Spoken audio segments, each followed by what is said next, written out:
Всем доброе утро. Я уже сходила на улицу, там так хорошо. У нас уже 12 час дня.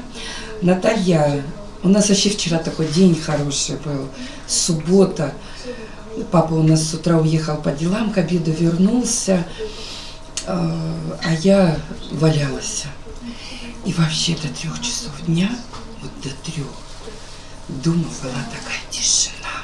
Детям было лень разговаривать, лень что-то делать. Дома было чистенько и тихо. Может быть, иногда Ваня-младший нарушал такой покой, да? Мы с Иваном сели попить кофе, потому что сейчас ему уезжать. А я буду заниматься делами. Я не только проснулась, нет. Я уже зарядку сделала. Папу сегодня к себе подключила. Китайскую жиротопку. Он, конечно, чуть-чуть. Восстанавливается. Кто? Я восстанавливаюсь. Сладостями сейчас. Теперь, говорит, сладости я восстанавливаюсь. А я пью кофе с медом. Ну и хотелось, Ваня тут возле меня увидел камеру, сразу прибежал. Такой вопрос. Наталья Нелипович. Расскажите, пожалуйста, в следующем видео о том, как спланировать свой день. Как он проходит у вас от просыпания до укладывания. Наташ, ну он уже так настолько четко у нас отредактирован. У меня есть блокнот. Туда я записываю то, что новое что-то появляется. И вообще репетиторов, детей туда вношу, потому что стала забывать после ковида. И все это туда вношу. Также у меня в телефоне уже 2 недели последние. Что, Сан? Не будешь? Ну это ж папа тебе дал. Я тебе не давала. Ну убери вон туда. Также у меня в телефоне будильники заведены. Допустим, вот Анюта едет к репетитору понедельник, четверг. Все заведено время, понедельник, четверг. И в это время будильник звонит, и он подписан, что Анюта к репетитору. Звонит, допустим, если Анюте в 13:30, звонит в 13, и Анюта к этому времени едет к репетитору.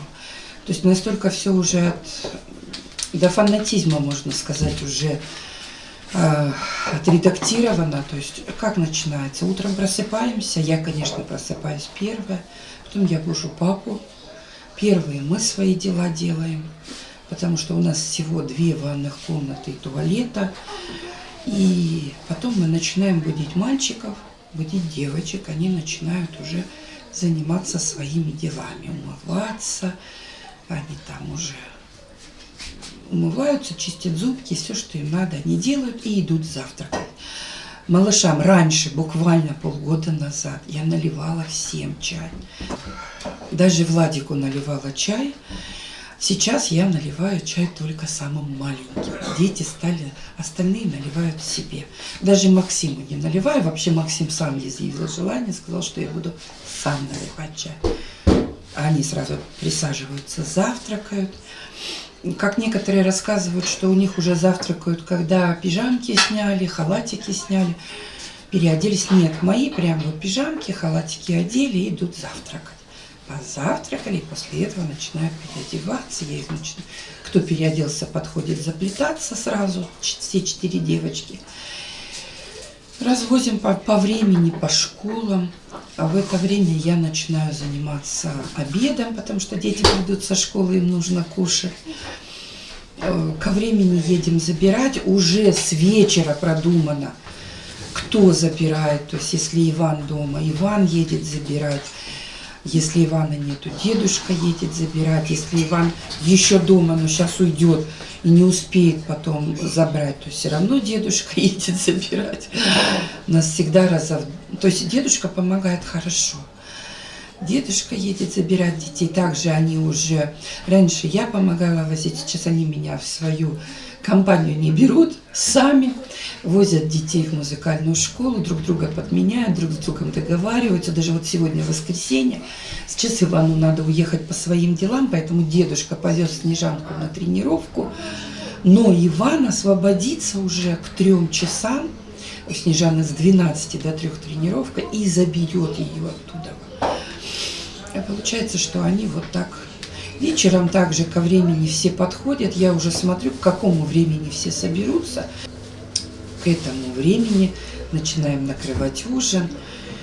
То есть уже оно настолько мы привыкли, примерно мы знаем, сколько у детей уроков. Ну, там могут их задержать, дежурить.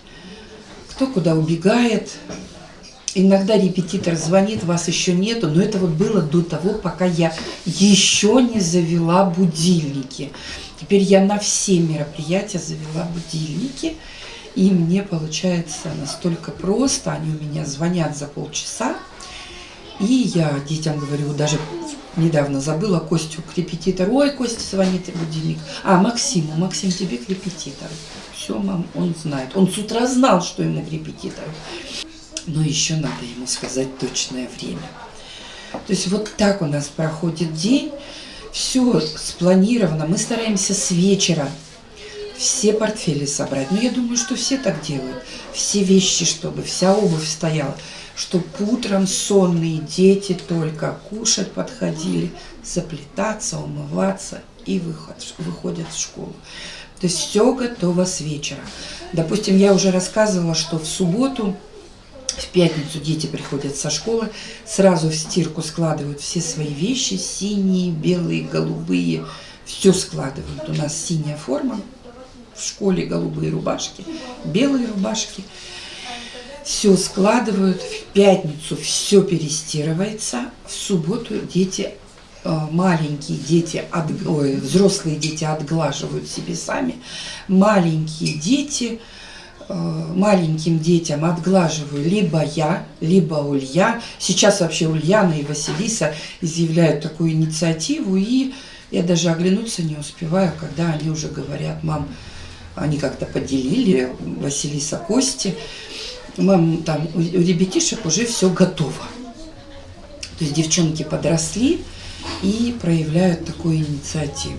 Если нет, то я сама, конечно. Бывает, что я вперед все делаю сама. Ну, а так они молодцы, у них прям инициатива. Ну, Ульяна, я уже рассказывала, ей вещи гладить. Мне кажется, ее конфетами не кормить, только давай вещи гладить, она будет их гладить постоянно. То есть вот у нас четко в пятницу вечером делаются уроки, чтобы в субботу, воскресенье дети к урокам не касались. Единственное, в субботу наглаживается форма. Это уже тоже как бы как закон. Уже дети все знают. По первости даже мне приходилось немножечко ругаться. Мальчишки забывали что-то там, кто-то уроки пытался растянуть на субботу-воскресенье. Но я с ними проводила беседы и говорила: понимаете, вы будете отдыхать 2 дня. Суббота и воскресенье. В пятницу, но уже день затрачен, вы уже были в школе. Давайте все сделаем. А субботу, воскресенье, и теперь они это вкусили. Мальчики так тоже в субботу. Если бы не Ваня и Костя, то мальчики, мне кажется, спали бы до 3 часов дня. Да, Рома? Нет? А до скольки? Не знаю, ну спите долго. До 12 точно, до часу бы спали. Ну, Рома, он вперед всех, пораньше, да, просыпается. Ну, до 11 уж точно спите. Они слушают, стоят, Ульяна и Рома, они стоят, слушают, как я разговариваю с вами. Опять налили себе чай и ходят, кушают. Так, ну вот так я рассказала вам свой день. Если что-то новое появляется, я прям себе напоминание ставлю, и потому что иначе забуду.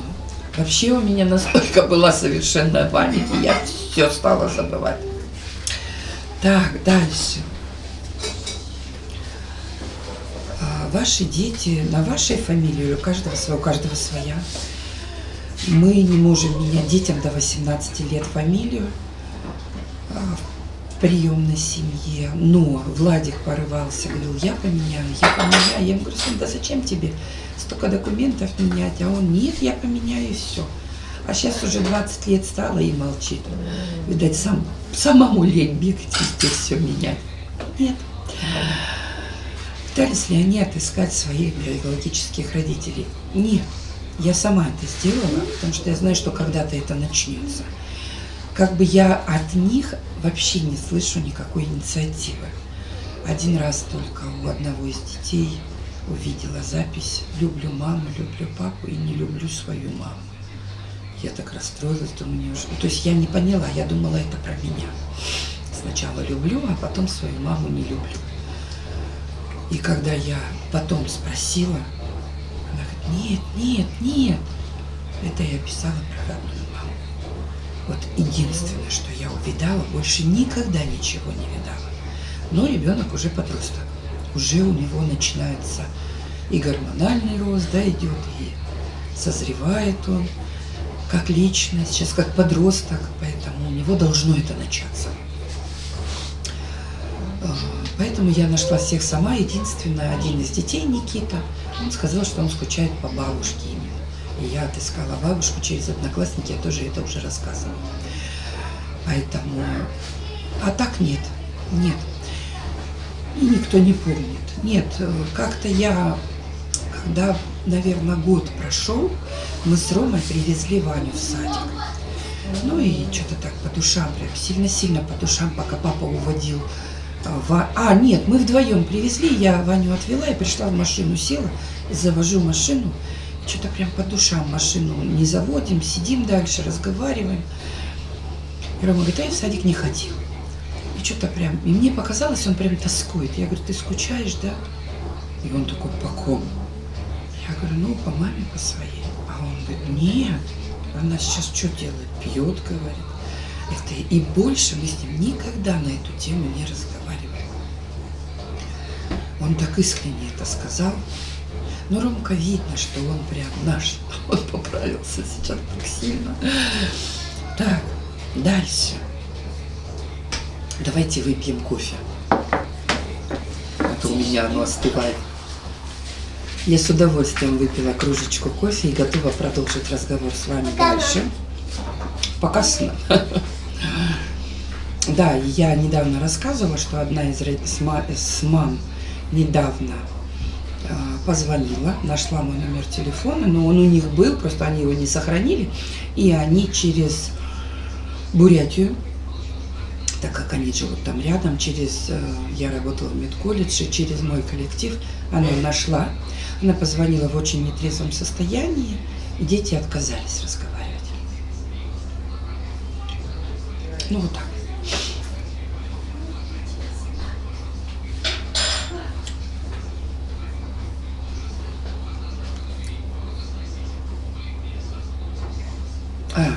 Но все-таки хочется тему закрыть про Валеру. Валера, ты мужчина, учись говорить. Валер, почему такой тихий? Его обижали в детстве, что ли? Я уже отвечала на этот вопрос. Ну и хочется все-таки эту тему подытожить. Вообще Валера очень теряется, когда разговаривать начинает. У него немножечко все-таки нарушена речь. А сейчас он подросток, ему 15 лет. Я думаю, это основная причина еще его молчания. Он стесняется, он тоже понимает, что у него проблема с речью. Как бы он может разговаривать, но начинает волноваться и начинает, прям речь у него теряться начинает. Я думаю, что это еще одна из причин, девочки. Почему девочки и мальчики задают вопросы как мужчины, так и женщины. Почему Валера постоянно молчит? Но еще и характер. В первую очередь характер. У него вообще характер такой. Так. А еще причина, почему дети не общаются с биологическими родителями. Первая причина, я уже сказала, никто их не ищет, никому они не нужны. А вторая причина, да вырасти надо детям.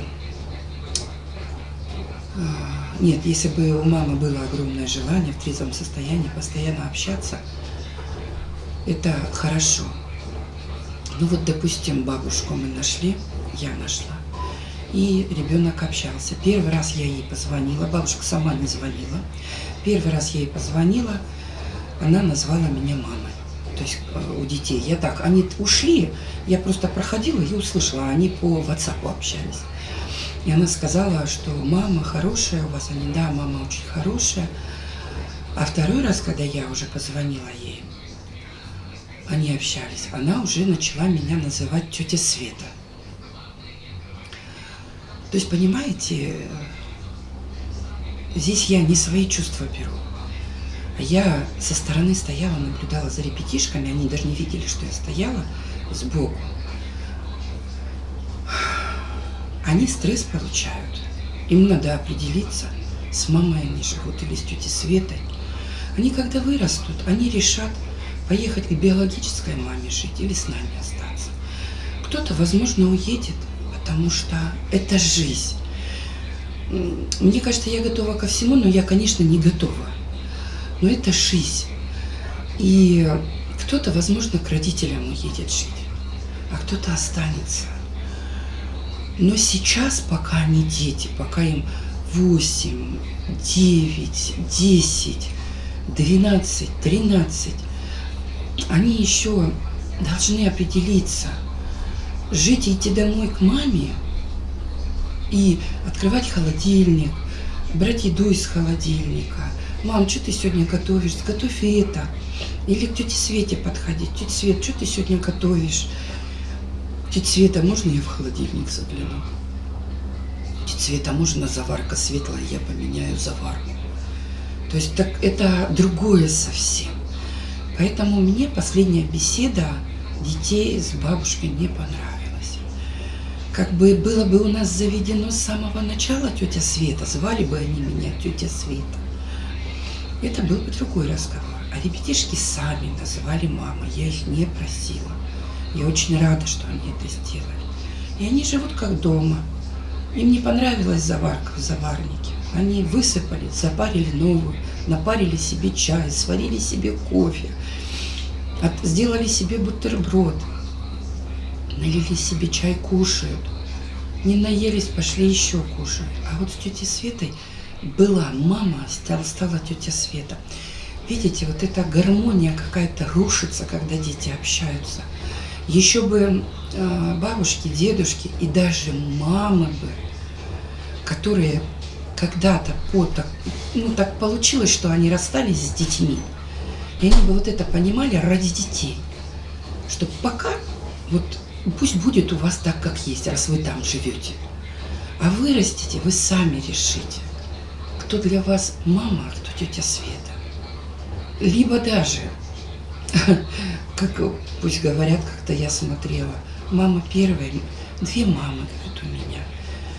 Но мама, которая воспитала, очень ревновала, парень нашел 2-ю маму. Она выпивающая такая, но он их любит обоих, он их обеих любит. Поэтому жизнь покажет, часто задают, каким вы видите будущее своих детей. Я хочу, чтобы они выросли. Я хочу, чтобы они отучились. Я хочу, чтобы профессии получили. И я хочу, чтобы сейчас их детский мозг отдыхал от взрослых проблем. Раз взрослые нагородили столько дел, пусть взрослые сами и расхлебывают их. А дети, да пусть они живут вот здесь. Пусть вот эта Снежана сегодня, зубов нету, красную помаду накрасила, зубы накрасила. Ой, смешные. Пусть они живут как дома. Анютка вот ходит, она ищет себя еще, прижимается ко мне. Василиса, нет, мама, ты наша мама. Хотя я вижу, что она тянется туда. Но пока она живет здесь. И мы не можем, мы не в силах с ними изменить ситуацию. Я не могу ее изменить. У нас, когда Владик был в детском доме, в приюте, и там были 2 девчонки. Я не помню, рассказывала я этот случай или нет. И они были лет 5. Мы тоже застали этих девочек. Они, к ним мама и бабушка каждую пятницу их забирали, а в воскресенье приводили. Лет 5, пока мама не бросила пить, не устроилась на работу. И она забрала этих двух девчонок. Она такая пропитая была. А потом она похорошела. Конечно, лицо уже не изменишь, но она мама, и дочки у нее такие две красивые. Они с радостью уехали домой. И они все выходные дома были с ней. Если, может, мама и бабушка, они обе забирали их. Вот это я понимаю, это другая история. Произошло что-то у женщины в жизни. Да разное бывает, нельзя ничего говорить. Но она боролась за своих детей. А здесь никто не борется, а позвонить сказать, что вы живете с тетей Светой, и нарушить вот эту гармонию, которая у нас в семье. То есть это очень легко. Нарушить психику детей.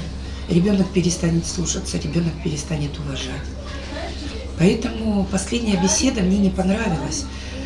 Никита, Василиса и Костик разговаривали с бабушкой. Вот она, тетя Света, и детки аж так вот немножечко им неудобно было. Они знали, что я встала. То есть я проходила мимо, они тут в гостиной разговаривали. Мы же часто тут ходим. Они по видео разговаривали, связи. Нельзя так делать. Живете? Мама, значит мама. Ну и там дома мама. Ну так получилось, что две мамы. Ну что сделать? Но психику детей нарушать нельзя. Потому что они когда выключили телефон. Хорошо, Василиска, она вот открытая. Но есть свои тоже глубокие раны в сердце. Никитка молчаливый. То есть все это очень огромный такой шрам, рубец на сердце. Поэтому, если честно, раз биологические родители, бабушки, дедушки, вот не могут они вот эту тактичность иметь. Раз уже в жизни так получилось, но надо соблюдать субординацию вот эту, да? Не причинять больше вреда детям.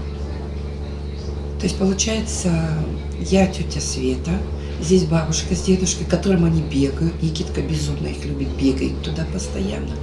И тут бац, непонятно, что происходит. То есть получается нет. Она им в видео говорит: приезжайте, тут дедушка для вас дом на дереве строит. И они да.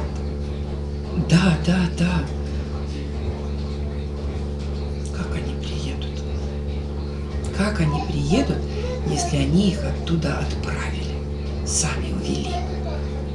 Дети об этом думают. Мы же не знаем, что в детском сердце. А я уверена, что они это все понимают.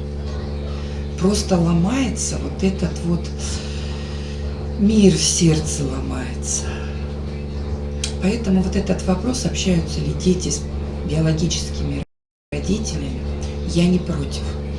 Но при том условии, родители. Возможно, многие из родителей меня сейчас смотрят. Уже получилось так. Соблюдайте субординацию. Никто не вычеркивает вас из свидетельства о рождении. Даже фамилия ваша, отчество. Но знайте, раз так получилось, не причиняйте своим детям еще большую боль. Ну вот так мы сегодня пообщались, ответила я на такие вопросы. Время уже 11:49. Сейчас я буду заниматься накрыванием на обед. Ребятишки будут кушать. Уже ходят опять, куски таскают. Хотя только в 11 завтракали. Беда. Все спали. Вам хорошего дня.